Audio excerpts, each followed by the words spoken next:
បន្ធូរដៃឲ្យអ៊ុយក្រែនរុស្ស៊ីបើកការវាយប្រហារតាមអាកាសទៅកាន់ទីក្រុងគៀវខណៈដែលអាមេរិកលែងអើពើ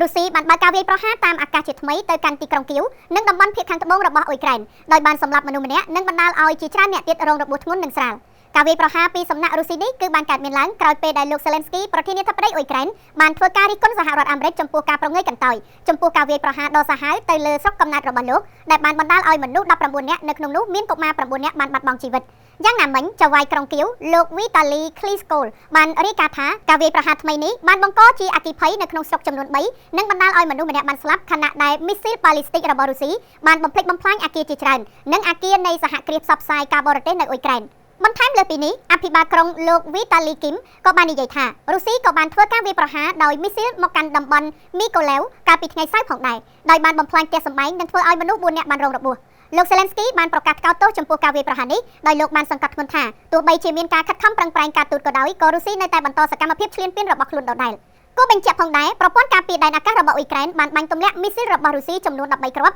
នៃមីស៊ីលសរុបចំនួន23គ្រាប់និងបានបាញ់ទម្លាក់ដ្រូន40គ្រឿងក្នុងចំណោមដ្រូនសរុប109គ្រឿងទន្ទឹមនឹងគ្នានោះក្រសួងការពារជាតិរុស្ស៊ីក៏បានអះអាងថាអ៊ុយក្រែនបានកំណត់គោលដៅវាយប្រហារលើហេដ្ឋារចនាសម្ព័ន្ធថាមពលរបស់រុស្ស៊ីនៅឯគ្រីមៀ ប៊ីយ៉ែន រ៉ូស្តូវនិងវ៉ូវ៉ូណេសទាំងដែលរុស្ស៊ីបានចុះកិច្ចព្រមព្រៀងរួចហើយជាមួយនឹងអាមេរិក